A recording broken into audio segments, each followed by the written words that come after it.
Hello, everyone. Thank you so much for coming along for this thinking on why we hate criminals but love true crime. I think what we need in this month of Brexit and dismal weather to cheer us all up is to think about people being murdered in horrible ways and convicted wrongfully. So I don't know if you've been, I think some of you have been to Think-ins before, I recognise some of you, but basically the idea of a Think-in is to be like a newspaper leader conference. And the leaders are the things, I mean, if you're over 50, they may well be the first things you turn to in a paper. They're sort of down the side of the opinion pages, and they're where the kind of cleverest people in newspapers write, and the best writers. And I never wrote in them when I worked at the Times. But they can be very influential, and they can change the flow of public opinion. And they are, you know, the leader writers are the best writers on the paper. And they are clever, but the interesting thing about them is that they aren't clever at everything. Everybody has blind spots. And so that's why Tortoise is, that's one of the reasons why Tortoise is inviting other people in, because everybody knows something better than any number of leader writers in a newspaper. And there's a very famous leader in the New York Times. So this is from the New York Times in 1920. It's one of the most famous leaders ever. And it was about a professor called Professor Goddard. And in the 20s, he suggested that you could create a rocket that would go into space. And he said it would do it because the forward action of the blast from behind would make the rocket move. The backwards blast would make the rocket move forwards. And the New York Times wrote this. It was a severe strain on credulity, it said. And it said that Goddard, who was a very, very eminent professor, does not know the relation of action to reaction and of the need to have something better than a vacuum against which to react. And to say that would be absurd, the New York Times said. Of course, he only seems to lack the knowledge ladled out daily in high schools. Now, I don't know if there are any physicists in here, but if there are, you'll know that what the New York Times has just said was that Newton's third law of motion was wrong. But they were a responsible newspaper, so a mere 50 years later, they printed this correction. Further investigation and experimentation have confirmed the findings of Isaac Newton in the 17th century. So, and I don't know if any of you can see the date there, but do any of you recognise what that date was? 3 days before, isn't it? Yeah. Before the landing on the moon. Before the landing on the moon. So Apollo 11 had now left the Earth. Anyway, so this is why leader conferences are good, but having everybody in a room is better. So thank you for coming along. Now, so there are some rules, not many rules. The main rule is that this is going to go along by Agatha, Agatha is the tortoise of Tortoise, and she's going to travel along that line for an hour. And when the flag goes up, that means it's over. And then I have to sum up everything that you said concisely and easily, which will be fine, I'm sure. And the other is that there's no questions. So we want to know what you think. We don't want you asking the wisdom at the front of the room, which is wise, but the point is that you all know things too. Okay, so, oh, and there's kind of housekeeping, which is that you're being filmed and also recorded. So, and that's because we'll, in a non-sinister criminal way. And that's because it will be used later. So this is kind of the engine of our journalism, and then we will record it, and then you maybe use it later, maybe kind of quote it, maybe use clips from it in newsletters and things like that. But don't be alarmed. Right, so true crime, the most consumed way, the way it's most consumed at the moment is, I think, probably podcasts. So out of interest, how many of you listen to these podcasts? How many of you listen to true crime podcasts or watch? Great, yeah, that's about half the room. And how many of you ever think that it's a slight, I mean, how many of you got hooked on cereal, for example, and how many of you did you ever feel that it was a bit unhealthy? Has anyone ever felt that their love of them is slightly, no? Good, one. Yeah, so before I was at Tortoise, I was at the Times, and I was radio critic there. And when I started out as radio critic, I would hear a lot of podcasts on things about the history of concrete and moth collectors, which I really liked. But as time went on, I heard increasing numbers of podcasts that sounded a bit like this.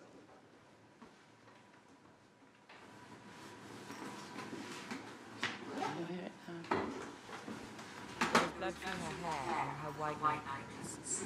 More blood around her head. Her pyjama top was pushed up to her chest. Her pyjama pants were torn at the waist, and the elastic waistband still pulled on her barbed wire fence. Or this.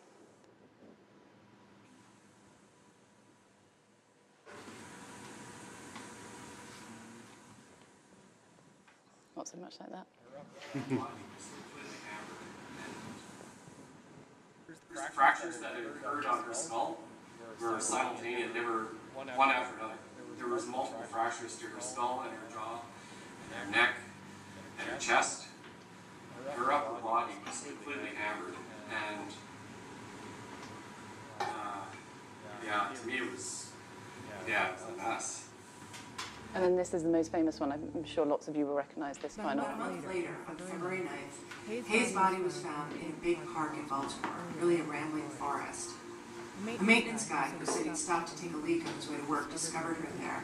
He'd noticed a bit of her black hair poking out of a shallow grave. The cause of death was manual strangulation, meaning someone did it with their hands. The fractures that Yeah, that last one, I assume people here know which one it was. one after another. Anyone hear that? Fractures to her skull. Serial, yeah. And you may all have views on whether Adnan actually did it or not. I'm sure most people have. But the question is why do we listen to them? Why do we enjoy them? Why is it that we like nothing better than to curl up with a nice story of someone being bludgeoned about the head? And so for that, and for how it changes our view on criminals, I'd like to go to one of our experts. So we've got lucky enough to have 5 here tonight. So first is Camille Stengel. So she's a criminologist at Greenwich, and she also runs something called the Inside Out Project, which takes people inside prisons to study alongside criminals. Criminals and criminologists study together the same course.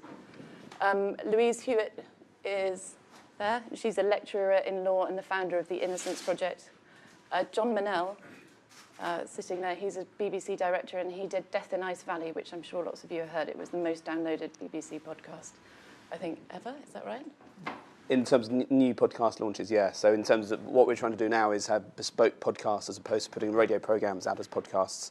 So yeah, it's to date, the BBC's most successful new podcast, around the world. Right. Thank you. And Lisa Williams is a producer, and Nancy is her co-producer. And Series director. oh, sorry, you're series director, and you're the I'm executive producer. executive producer, right? Of the Jack the Ripper files. Yorkshire Ripper Files, yeah, thank you. And the person I want to go to first is Camille. So why do you think we like to listen to these, and how does it change our view on crime? It's interesting. I think it's complicated, and there's obviously, many different ways of why we're interested in seeing something that could be us. Well, I definitely see from my students, my criminology students, criminal psychology students, is they're primarily women. We have about 85% female cohort at the University of Greenwich, and that's across criminology, across England and Wales. And I wonder if there is this kind of fear, fascination, especially because it is so gendered, a lot of these true crime podcasts and stories about women being victims, and that could be us, and there's that danger. I wonder if that's part of it. Because women do, John, have you found this? Women do listen to podcasts much more, the crime podcasts more. True crime podcasts, yeah. There's been a number of surveys and quite a bit of research, and the one question that they don't seem to be able to get to the bottom of is why, but we do know that far more women than men listen to true crime podcasts. To give you an example, so with the Death in Ice Valley podcast, which very briefly was an ongoing live investigation into the death of a woman in Norway. It was a collaboration with Norway's NRK, and she died in 1970. Her body was found in a place called Isdalen, which translates as Ice Valley. And it was an investigation which the journalists from NRK and the BBC World Service undertook. But it is very much like a lot of our podcasts, it was a community podcast. So we basically asked all those listening to help. And we set up a Facebook group. And the idea was that people would hopefully join that Facebook group and start contributing to the investigation, which they did in their thousands, forensically examining the evidence. They still are to this date, and it's been many months since the latest episode. But in that Facebook group, if I tell you that there's about 6 million people who have liked the World Service Facebook page, that skews massively male, so 74% male of the general Facebook page. The other way around, when you get to this true crime Facebook group, it's 60% women.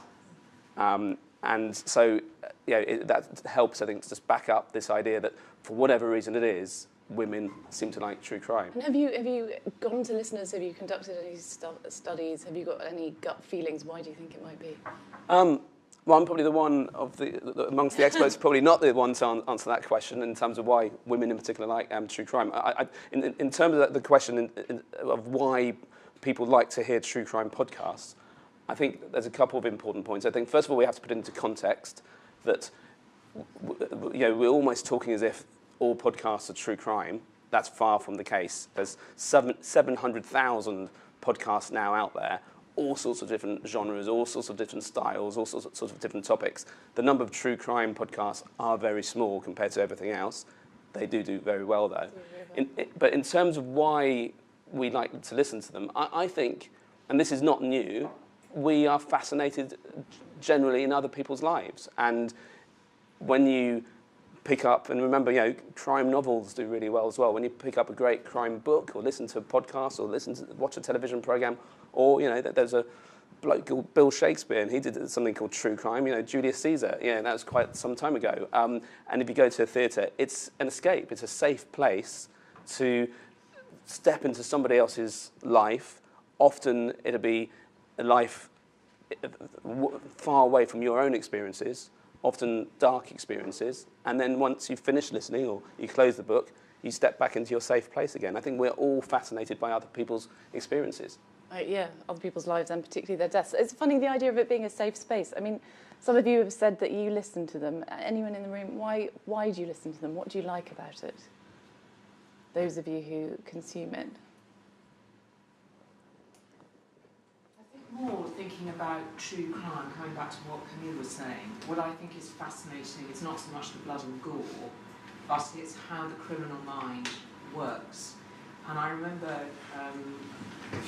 several years ago visiting one of the high security prisons as part of some legal consultancy work, and asking, there was a part of that prison that was for borderline personality disorders. And my question was, so what is a borderline personality disorder? So I think coming back to whether it's a book, whether it's Agatha Christie, or whether it's television, or whether it's a podcast, what the interesting thing for me is trying to understand how the criminal mind works. And why does that appeal? Why do you want... Because if you... there was a very interesting book about... from the name, the chap at Cambridge who does a lot of research into autism. Oh, Baron Simon cousin, cousin. And he was talking about, for example, take the Yorkshire Ripper. How is it that somebody can carry out deeds which, as, say, I might think, I cannot see how one can commit that level of violence without one's own personality disintegrating, say. Mm-hmm. So then it's understanding what is a psychopath. And in the book about autism, he talks about this spectrum. So, for example, if you're a psychopath, there will be impaired circuitry in your brain, to make it very simple. So you could put your hand, if one's doing a graphic illustration, you could put your hand into boiling water and you wouldn't feel anything. So for me, that's the fascination of how it is maybe that these acts can be committed, and yet they're also committed by human beings. So for me, it's very much how does the criminal mind work and what are the motives, rather than blood and gore and what it looks like. So I suppose I would veer towards Agatha Christie rather than, I don't know, something that was extremely bloody. Sort of Patricia Cornwell. Yeah, okay, interesting. So it's about... It's a psychological aspect. Fine, yeah, how people go wrong almost. Lisa, when you did the Ripper, what I found interesting was it was almost both at the same time. It was true crime and also hating criminals. Can you talk a bit? I don't know if people here have seen it, but it was amazing, the sort of things that the police were saying about the victims, but they didn't describe them as that. If you talk a bit about it. The series was the exact opposite of that. Really, it's not about the killer at all. He only appears in the third episode when he's arrested. Our focus was on society, really, and how society dealt with these crimes, and whether those attitudes within society meant that he was free for longer.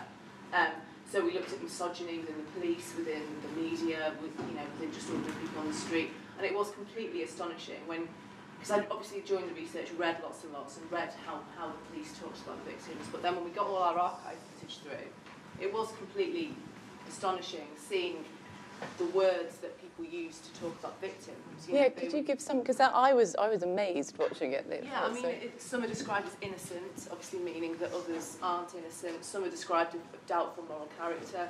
A lot of the women that were murdered were sex workers or had an association with sex work, and that meant that they were completely judged, really. And that completely skewed the police investigation because they thought they were looking for a prostitute killer when actually he was targeting women that were vulnerable. Right. Is there such a thing as there are such things as prostitute killers as a speciality? Yeah, absolutely. So I'm from Canada, and there's a famous serial killer case of Robert Picton, who was a pig farmer in British Columbia, who targeted sex workers, specifically Aboriginal First Nations sex workers. And the reason they think he went under the radar for so long of being caught was because these are vulnerable women and undervalued women. Yeah. And as well seen as kind of less in society. So I think it's amazing true crimes like this that really shift that focus away from the inner workings of the criminal and looking more at the societal attitudes and the inherent misogyny. I think that's more common than people want to look at, actually.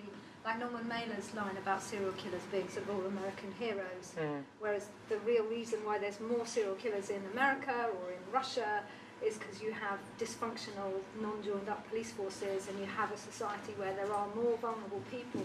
In the end, they're not criminal masterminds; they're sick individuals who will pick off whoever is vulnerable. So in our story, Peter Sutcliffe didn't have a mission; he killed women who he came across, and then he wasn't caught, so he continued to kill women.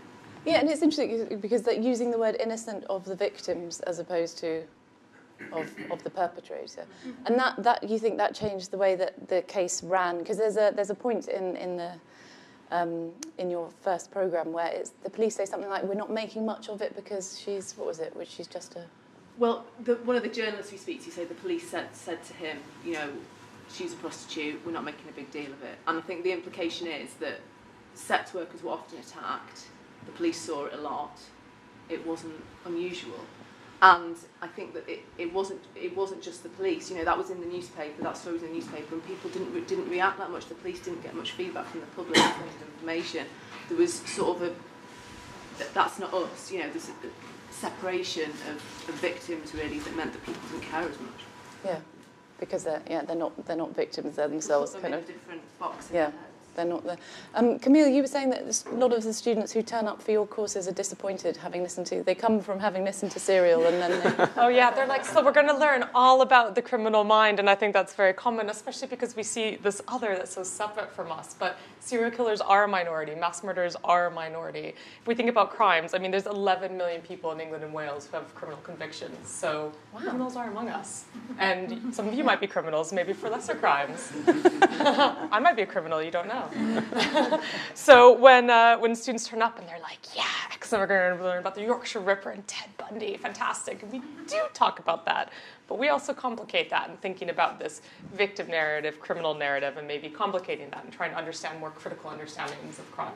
I think maybe they're initially disappointed, and then hopefully it expands their mind to think more critically, especially when you take the side of Yeah, it is something to celebrate, I think, like the disappointingly rare serial killers. And you said that could you talk a bit about the Inside Out project, because that's fascinating. Yeah, I think that's quite a unique educational opportunity. So we do this with a prison in Sutton in Surrey. It's a women's prison, and we take 15 undergraduate criminology students into a women's prison, and they learn alongside incarcerated women who are also students. And it's all criminology, so we're teaching criminology to criminals for a term. And it's... Who gets better marks? Good question. We did, so we're still assessing right now, but an inside student, as we call them, a convicted student, did get a first on her first assessment. She was the one who got first, so she's quite clever. What's great about that is it complicates this otherness of the us and them, of we are not a criminal, and maybe helps people expand their understandings of what we think about crime and victims, and complicates that a bit.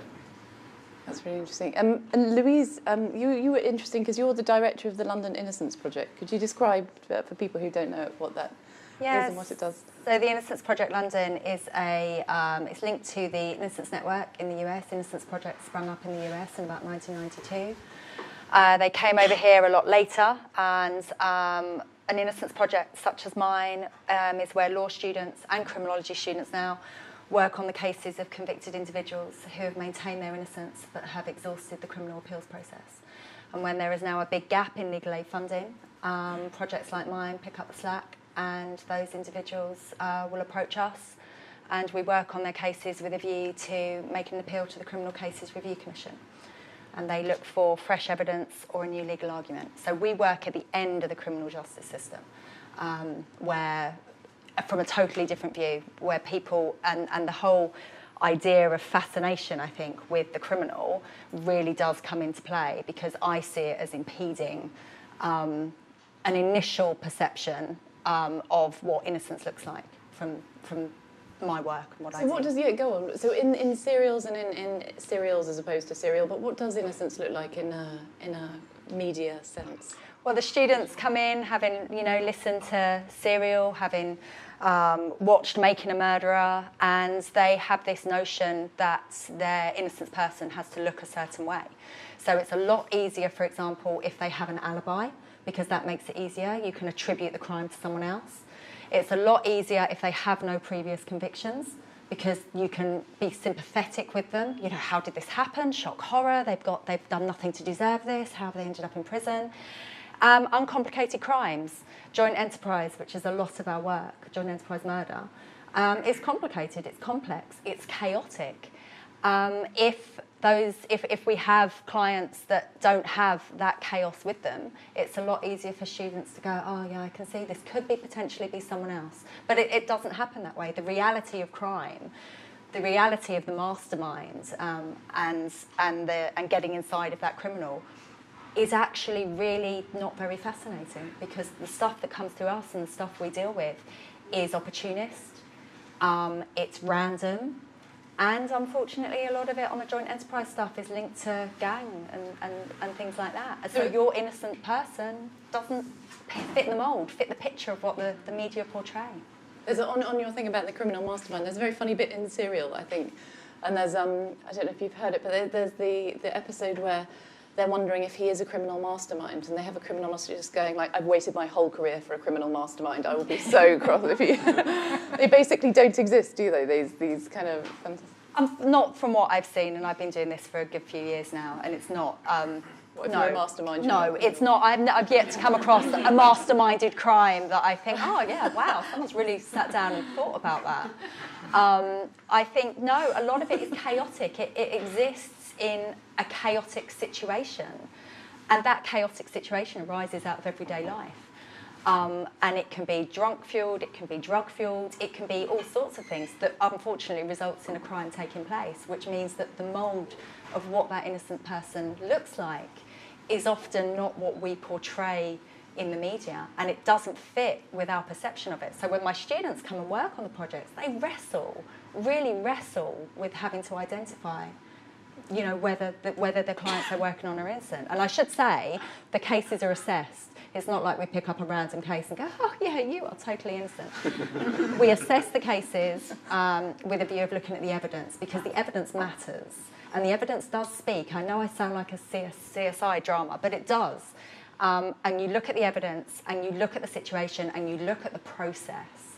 And that's how the cases are assessed before they come to us. But it doesn't stop the students and being so influenced before they get to us. And you were saying that you sort of stop yourself listening to them? Yeah, I don't. I dip in and out of them, but I don't go near them, because I just think, to a certain extent, I work, so I have to stay very impartial, and I have to look at the evidence, and I have to see whether there is a possibility by working on this case we can do something for an individual who has maybe spent 20 years in prison so far, but is maintaining their innocence. And it's really difficult to maintain your innocence in prison. It's not like someone goes, oh yeah, we think you're innocent.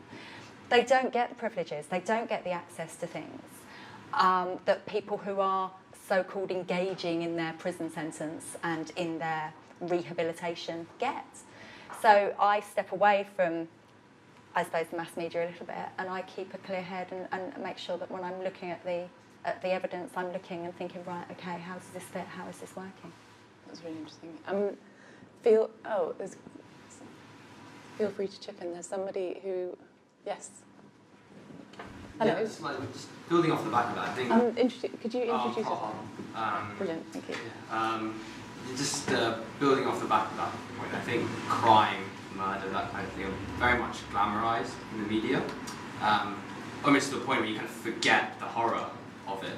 So, for like an example from the other day, so there was a trailer for a film came out, it's called Once Upon a Time in Hollywood, and it's got DiCaprio, Brad Pitt, great cast. It's made to seem very, Tarantino directing, it's amazing, but the plot revolves around the Manson murders in America in the late 60s and the murder of Sharon Tate, and things like that, things like Making a Murder on Netflix, all these documentaries that are like the Ted Bundy tapes, all of these documentaries, things that are coming out, make it seem very, very glamorous. So I think there's a film with Zac Efron is cast as Ted Bundy, and I think that's almost making it seem that, obviously murder and that kind of thing is one of the most horrific things, but the way it's portrayed seems very, almost normalized, almost sexy in a way. Yeah. And I think that's what fuels this human desire to want to consume it so much. You want to listen to the podcast, you want to read about it.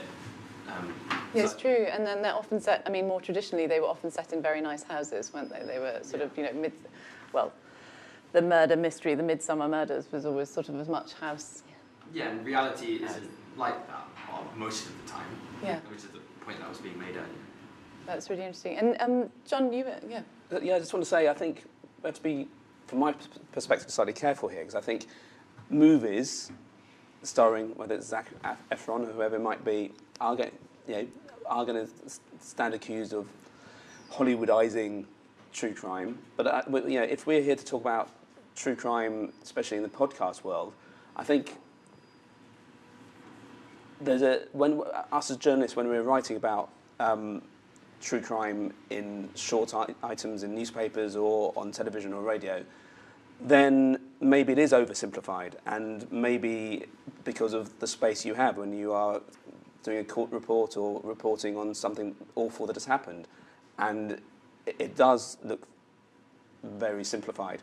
But I think the whole point where we started the discussion in terms of the podcast is, with podcasts, you aren't confined to a certain amount of space. So, radio programs are a certain length. Podcasts can be any length. And Serial was really long. How many weeks was it? 14 episodes in that first season. And some of those episodes were, I think some of them were over an hour.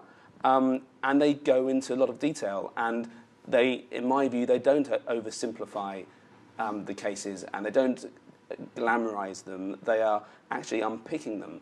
And it's proper, the good crime podcasts are proper investigative journalism. And I know there's lots of journalists, I think, in this room, and I think it's something to be celebrated that if the whole of Serial had been written up as a Sunday Times magazine article, how many people would have read that? Very few. But it's actually bringing proper investigative journalism, often with an end result, not in Serial yet, but to a wide audience. There's something called Teacher's Pet from Australia. That was into a crime several years ago. As a result of that podcast, somebody has been arrested.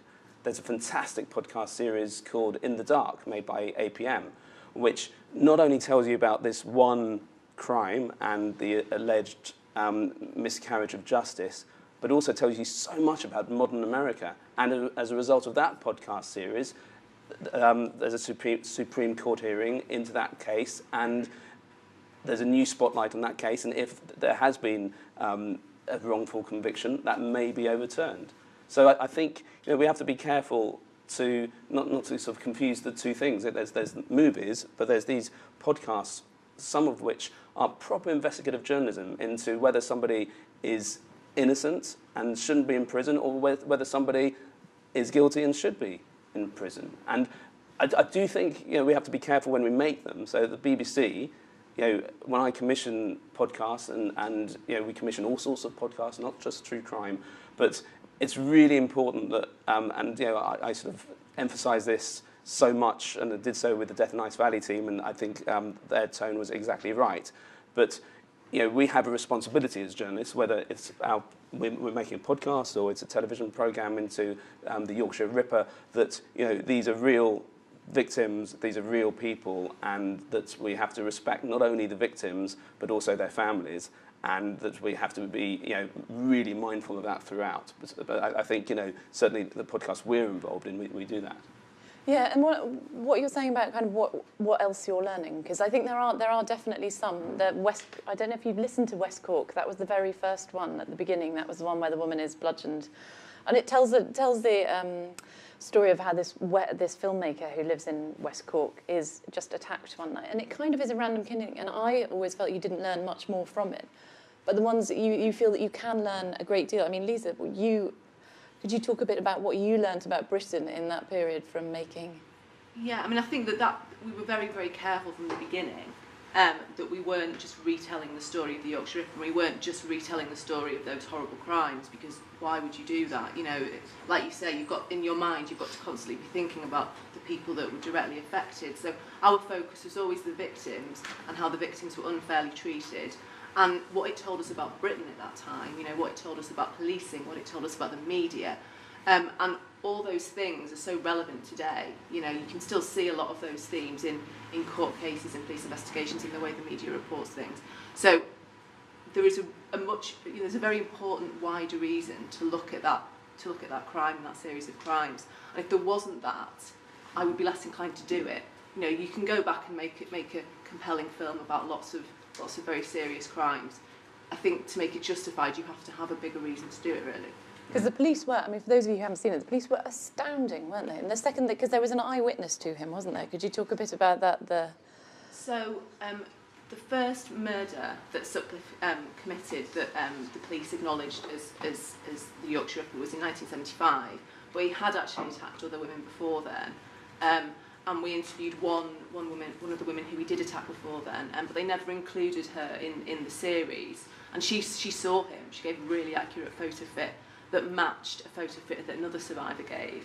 But because she didn't fit their profile of who the victim was, who the victims were, they didn't include her. So they assumed that he was only targeting prostitutes because he had a hatred of prostitution, when actually he was targeting sex workers because they were vulnerable and they'd get in his car. This survivor that we speak to, Tracy, she was a 14-year-old schoolgirl, was attacked in a rural area. It just didn't fit their profile, which is astonishing, because she was an incredibly reliable, good witness, that was telling them something that they just didn't want to hear. And that was, in that case, it was that she didn't fit their plan for who they were going to arrest. But there was another one, the woman who was hit once on the back of the head with a... So the woman we interviewed, she didn't fit their profile of a victim. That's why, really. She wasn't working in prostitution, and she didn't live in a red light area, so they couldn't in any way make her fit their theory that they'd already decided upon.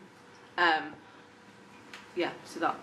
Can I just add, I think that theme is reoccurrent today, and I think you that's are absolutely right with the fact that you do these things and you can pick out key themes. And in fact, I've got a student at the moment who's writing about the adversarial position that the police take in some crime investigations, when they should absolutely be impartial. So you're so right. But what I found interesting about what you were saying was the examples you gave are US-based. And you're right to a certain extent that I think the US has been doing this years before us. And in the States, they have unique issues based on their state issues. Testy lying is a thing over there. The New York Times ran a whole feature on the fact that police officers can lie up to the point, even before they get into court, and it's accepted. It's called testy lying. They know that that the case will never get to court because they take plea bargains out of court, so they can lie in their testimony. And the New York Times featured all these stories. Can or do? Can. They can lie. And the New York Times featured all these stories where the defence counsel had suddenly found the CCTV or got hold of the CCTV, and you'd seen the police officer planting the gun. They've got different issues over there with their system. It's amazing. It's legal for them to lie. They know, no, it's not legal for them to lie. It's something that they do, and they know that they can't get away. They can get away with because the case will never go to court, which means they will never take the oath and take the stand to give evidence in court. Oh, I see. So you can find it. You can find that it's online. But I think that's a different. It's a different comparison. So the US is a different kettle of fish over here, and our criminal justice system, to digress slightly, when it was set up, was only ever made and envisaged to be a one-way street to send people into prison. And I don't think it was ever, the notion at the time ever really came into play that you could end up with people in prison that are wrongfully convicted of crimes. And the way our appeal system works, with 28 days to make an appeal, you have to go through leave for appeal. It's a hurdle. It's another hurdle over that. And where you have, and it is, don't get me wrong, I think there is the responsible journalism. But what it does, it feeds into the psyche of a system at the moment that hasn't progressed with society. The system's over here, criminal justice systems over here, and society is galloping along at this pace, picking out these themes, looking at new identities, going it forwards, and then applying it to a system that's still over here. And that's where the influence comes, I think, because we're over here as a society listening to true crime, listening to new ways of crime, how crime develops, forming all these ideas about how it is, when actually a lot of the stuff that I come across and comes through my projects is nowhere near as interesting as any of that. I must say, it's not, it's really difficult. It's great if investigative journalism leads to identifying a wrongful conviction. Over here, it's really, really difficult to do that because of the system and the process that we have in place. But that's why, isn't it, that high-quality investigative journalism is so important, and wrongful convictions have been exposed by great journalism in the UK. There was one of the best BBC documentary series ever. Goodness knows why it doesn't exist anymore, but Rough Justice. So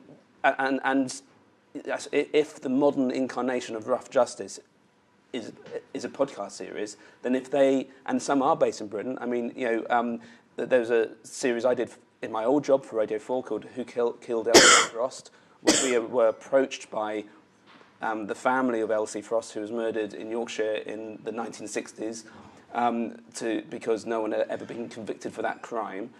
As a result of our investigation, the police reopened their investigation, and they are pretty confident now that they know who killed Elsie Frost, and the family are aware of that. And so I don't think it's true to say it's only these things only work in the United States. Teacher's Pet was in Australia. Obviously, they have a different criminal justice system again. And there seem to be more and more podcast series investigating either alleged wrong convictions or crimes which haven't been solved in the UK as well. Death in Nice Valley was in Norway, so it's global. But we still don't accept as a society that miscarriages of justice or wrongful convictions can happen. And actually the language, miscarriages of justice, does technically mean something different to a wrongful conviction, as does an abortion of justice. The language is used massively and interchangeably, but in legal terminology, it has different meanings and it has different implications. And I think there's a disconnect between the influence that we get from listening to those and applying it to the system that we've got. And that's moving at one pace, and the system that we've got is not moving. So maybe we need to commission a new podcast series based very much on UK crime and, like Rough Justice, investigating cases where people are in prison and they shouldn't be. Absolutely, yeah. Talking of Rough Justice, Louise has quite an interesting... Louise, would you talk quickly about your home life, if you wouldn't mind? You were talking about your... Sorry. Could you talk quickly about your home life? You have quite an interesting... talk about your husband just for a moment. Yeah, so my husband, Martin Hewitt, is chair of the National Police Chiefs Council. So he's in charge of policing for the whole of the UK. He started the job on Monday. He was previously an assistant commissioner. This is funny, isn't it? He was previously an assistant commissioner in the Metropolitan Police in charge of territorial policing for the whole of the London Borough. So previously all of your London boroughs were run by my husband, if you live in London. And now you're in charge of overturning his... Yeah, so there's always this marvellous joke amongst people that know that's like, so you put them in prison and you try and get them out. Yeah. You were saying that you don't talk about, you've got an agreement not to discuss it, not to... Yeah, we don't. I think what's fascinating, he's very, very passionate about what he does, and rightfully so. He's passionate about the role of the police and the place the police have. I mean, he was national policing lead for adult sexual offences. He worked with the former director of public prosecutions to get rape reporting to where it is now. So he is very passionate. But when I, might wander home and say, this situation's not mentioning names, but saying, this situation's arising, this force might have done this, this, and this, and every now and again it's a bit defensive, and I find that hard to believe, and I don't. So it makes for interesting debate sometimes. Yeah, sort of the perfect match. That's exactly how you want all your. Yeah. Yes, there's a point in there. Could you introduce yourself and then? Yes, I'm Layla. I also work at the BBC, but not in true crime or podcasts or anything. Just thinking as a person who's watched a lot of true crime recently, I do find myself feeling guilty sometimes when I get into like episode 4, 5, or 6, because you're watching it and you're thinking this is real life, but you're watching it as a bit of like CSI or crime scene investigation. It falls between fiction and reality, and you catch yourself thinking that this isn't real. So it's just, I feel confused in a way watching it. Sort of almost complicit in some sort of way. Yeah, because we make it like, what's going to happen next? It's who've done it, but people have died or been sexually abused or whatever, and you're making entertainment out of it. So yeah, I used to find that. I don't know if anyone else who listens to them. I found that quite difficult. I interviewed a philosopher once, and she got very cross about it. Saying sort of the similar thing to what you're saying. This is true life. This is somebody's. This is not entertainment. This is not Poirot. This is a real person who's been killed. There was a famous on Reddit somebody saying that he was Heyman Lee's brother. Did any of you see that? It came up saying you're all really enjoying this serial. It's been downloaded however many million times, but that's my sister. She was a real person. I wanted to think, think about that. Sab, you had. Yeah, Xavier. I was just going to follow up on kind of your points and something David mentioned as well. I do think that, even though it's obviously you're correct in saying that with things like serial, it is kind of not confined to space, and you can do proper investigative journalism. I think just following up on the kind of blurriness between fact and fiction. Serial is ultimately something which is kind of heavily stylized and has almost started kind of dictating the style for true crime. So I mean, if you watch the Netflix series American Vandal, which is kind of a satire on how all these things work, you suddenly realise how many tropes there are in these kind of criminal shows. I think that's probably kind of my issue with it, that it does create this kind of blurriness where some people are kind of suspending belief to watch it, some people aren't suspending belief, and ultimately Serial, there's 14 cliffhangers in Serial, and I don't trust that those cliffhangers are kind of the way that you kind of write out kind of a law case or you write out a trial. I trust that there's something which have been kind of dramatised. And I do wonder, obviously if kind of the criminal justice system works out, then Adnan Syed will either stay in jail or he'll get a retrial or he'll get off. But there is something funny about the fact that people with making a murder in Serial especially kind of worldwide got really caught up in going, well, Adnan's innocent, or the guy for making a murder is innocent. And ultimately they were being taken in by what is a drama as much as it is kind of an investigation. I think that's kind of interesting. Yeah, because people were talking about it as though it was like some kind of fiction that you were. Did you see the latest episode of? Yeah. And as you say with Reddit as well, just on that, there are thousands and thousands of threads of people who are kind of doing their own kind of investigation. So it does it breeds kind of a strange world there. Yeah. I mean, you describe it as drama, but where is that line? You know, where do we ever put that line then between journalism and writing about reality and what you describe as drama and making, you know, something over dramatic? I think, you know, in any journalism, you have to be a great storyteller. You have to be able to keep the audience. You know, there's no point in writing something and it's so boring, and you get past the first sentence and you give up. You know, Be crafty. Yeah, the shortest news story to the longest thing. You've chosen the style and how you've written it to absolutely. engage the reader. So I think, you know, I think we have to be careful about sort of criticising a style that draws the audience in, because that's what we're all trained to do, because if you don't, then no one will read or watch or listen.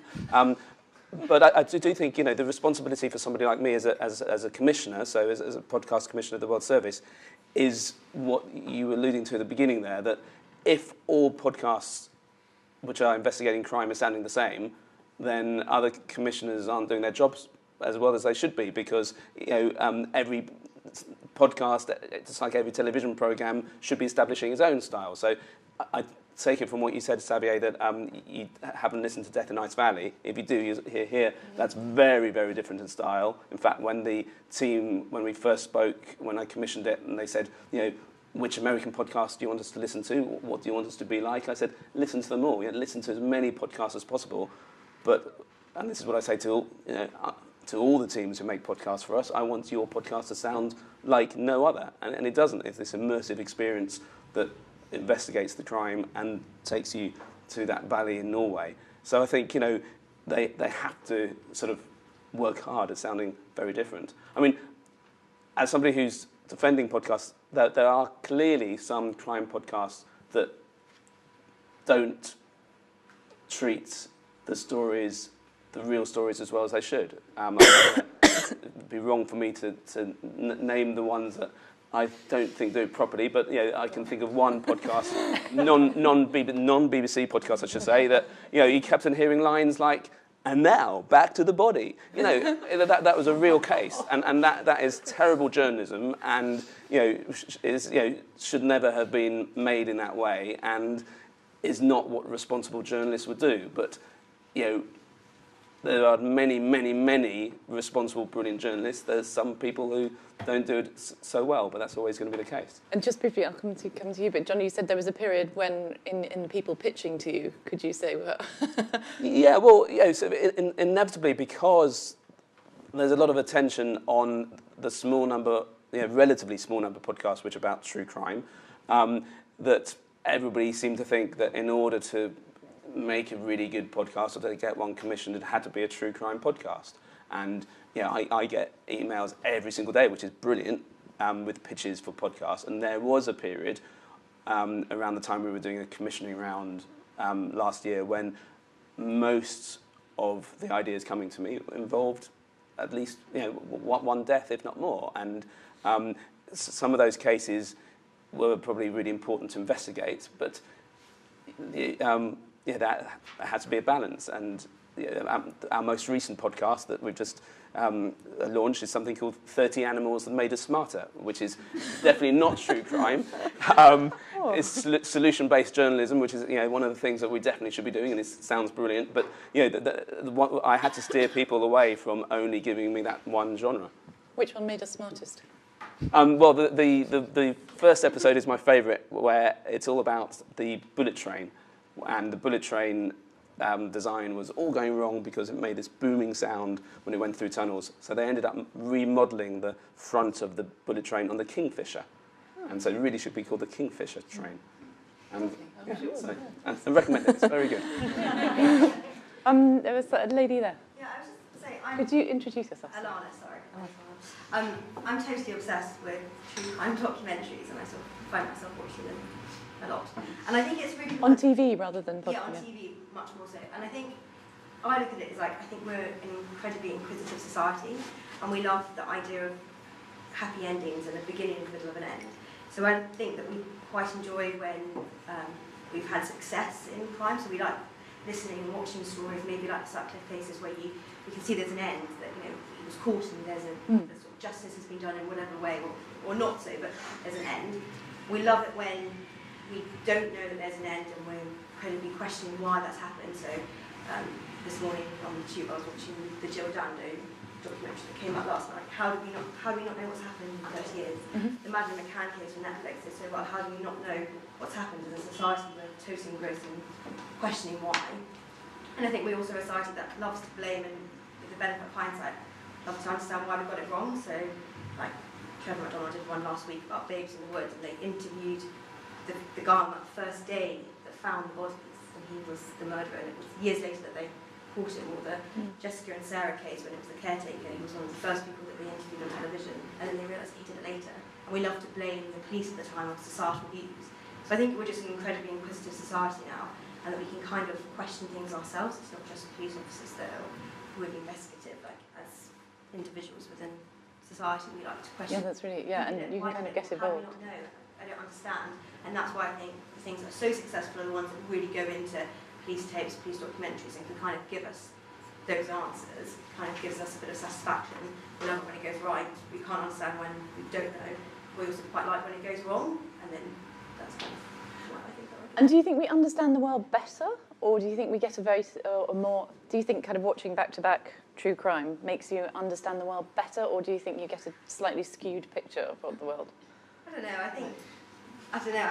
I don't watch them because I want to. I think I just would really like answers. Is the way that I really watch those things. Yeah. I want those questions answered that I can't get to talk to people that were there at the time, but I read about it in the press, and therefore I want the answers that might come from a documentary or a podcast. And they are riveting, aren't they? They're very hard to switch off. Yes, I know. Lucy, kind of similar point to what Alana's making, but I think as well as society, we like, we are incredibly inquisitive, also like making the unrelatable relatable. As similar with crime stuff, reality TV, we love going into the minds and lives of other people. And I think the rise, I also do watch a lot of documentaries as well as podcasts. And having that platform to listen or watch allows you to go into sort of the lives, for instance, Madeleine McCann, the depth which they go into, the people they interview, it makes something completely unrelatable. Hopefully, people won't have to ever go through that in their life as parents of a child, but it gives you insight to what happens. You can't put yourself in their shoes, but the depth of which these programmes and these podcasts go into almost gives you a much greater insight to almost put yourself into that position. So it makes the unthinkable kind of thought through for you. As well with the police element of it, and with Ted Bundy and just an example of the police files and the tapes they go through. Again, it's that notion of us wanting to almost be investigative and look back and see what our perception is. We do like to put ourselves into the lives of someone else. And that is a lot. That's a lot of the pleasure of these things, isn't it? It's I mean, and Agatha Christie as well. As much as this is not Agatha Christie, but it is peering into somebody else's life and having them kind of freeze framed at that moment and seeing how it will. Yeah, I think that's not just with crime. As I said, reality TV, all things as a society and worldwide. There's so many programs out there that allow us to put ourselves in the position of someone who experience or life is completely different to our own. And I think that's the same as criminal. Yeah, that's an interesting point. Thank you. Yeah. Yeah, I think there's an interesting question over whether we do fear criminals. And sorry, can you introduce yourself? Sorry, I'm Tom.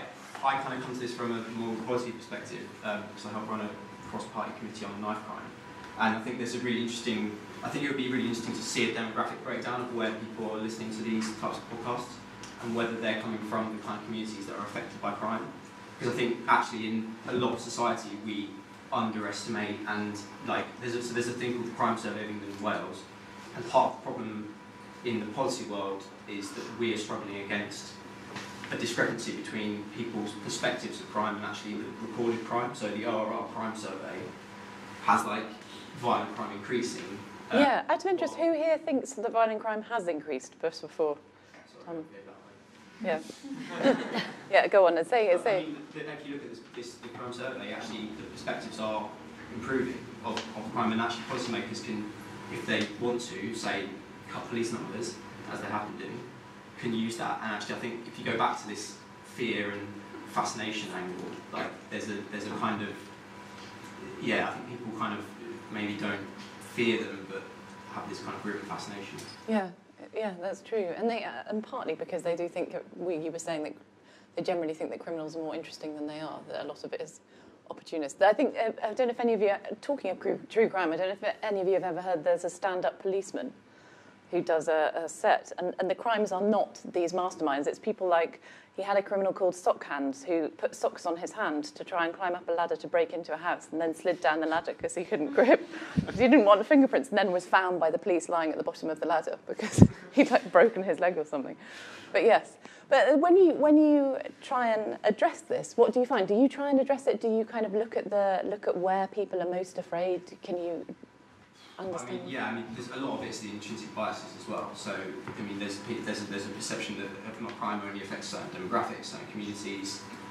Knife crime, for instance, is rising across the country, but you talk to the average person, they still say it's like, it's a South London problem within the black community. Like, that's just a generic thing. So, and having done jury service, I also think that it's, going back to your point, it's a really good trend to see the whole thing of the miscarriages of justice kind of pivoting to that focus when we're talking about true crime and documentaries and things, because actually having seen the biases and the stuff that people bring into the room when they're on jury service and the kind of judgments that they jump to, it's really interesting to question, and the kind of social context of a lot of these cases, like the teacher's pet. The question isn't who done it, it's like, because it's bleeding obvious, like he's just so guilty. Is that what you said on jury service? The question is how we away with it. Yeah. And the social context of like what was happening in Sydney at that time, like in the 70s. So yeah, there's definitely the kind of the questioning our social context and the social conditions is, I think, the more interesting aspect for me than like who actually did the murder. And did you feel that when you went into jury service, you definitely, it was clear that people were bringing preconceptions? Oh yeah, massively. What sort of? All the way down the line. Right. Like gender, race, class, like everything. Like, oh, he's not guilty, even though one guy like quite clearly was. And then the flip side, like people being willing to believe someone was guilty based upon. I wouldn't want to go into the details, but yeah. Yeah, of course. We had one split decision where we just couldn't get one person to refuse her position, so the judge had to give us a 10 and 1 or whatever it was, 11 and 1, because it wasn't a majority, because this woman just wouldn't change her mind. What, she thought person X is just not the sort of person to... See, I find that language really, really troubling. We couldn't get her to change her minds. The jury system works in that way. She shouldn't be made to change her minds. You're not in that room to convince someone else. You're in there to bring your views. And that is where people end up in my projects, unfortunately. Because of all those biases you've just said that come into that room, because of all those influences that you hear and you wrestle with them, because you may not realise you're wrestling with them, but your subconscious and unconscious bias absolutely does. That jury member, that jury member shouldn't be made to change her mind. If she had that opinion and she didn't believe either way, guilty or not guilty, good for her. Good for her. But I find that problematic. That description and that really problematic. Camille, you were going to... Yeah, well, I mean, there's just so many interesting threads coming out from what a lot of people have said here. I guess going back to this blurred boundaries, I think is really interesting. And, from your point of view, I see the need to distinguish, but I think in practice we don't, do we? We like these stories. We like definitive answers, right? And I see that with our students and talking about, the reality of the mundane. We're talking here about low-level violent crimes. A lot of crime happens because of systemic injustice. A lot of crime happens because of poverty. A lot of crime happens because of institutional racism and sexism. That's why a lot of crime occurs. It's not the mastermind. And what I find frustrating is trying to engage students in these discussions about these larger societal issues that we often miss when we want to focus on this sexy criminal who wasn't caught for a while, that we can see play out in terms of injustice, we can see play out in terms of the jury. Which is why it's great to bring students into prison and have them interact with people who are incarcerated and realize that maybe they're not in crime or not incarcerated because they were these masterminds, but because there's maybe larger structural forces at play. And that's not an easy answer, is it? Right? That doesn't give us a definitive ending. Oh, well, structural inequality is the reason why we're all great. Change that easily. Sending a boss around that. Just creepy, have any of you been in prison? Like, to visit or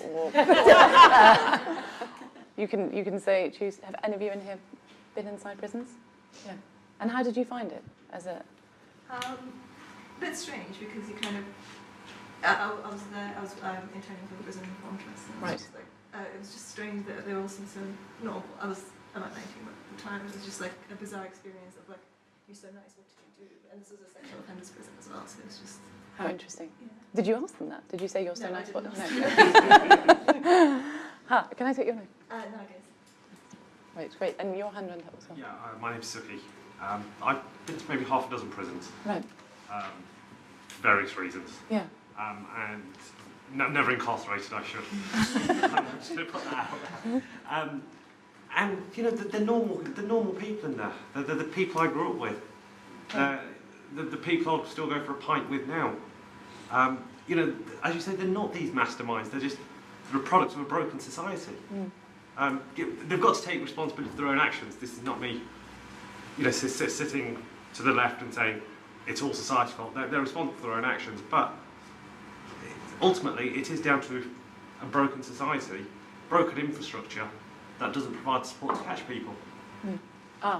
Yeah, thank you very much. That's a great point. Has the tortoise arrived? Tortoise has arrived. Can I say one thing? I mean, very quickly. Really quickly. Just going back to where we started, how many of these podcasts are about masterminds?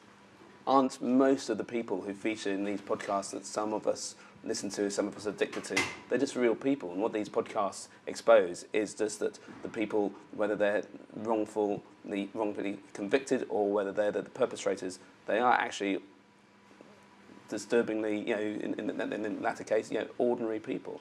Exactly the point you make. I can't think of any mastermind in any of the podcasts I've listened to. Yeah, that's great. Thank you everyone for coming. Thank you to our experts. Thank you to the audience.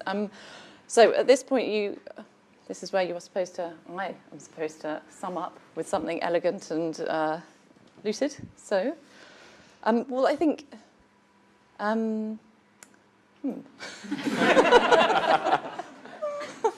is why I was never on leaders.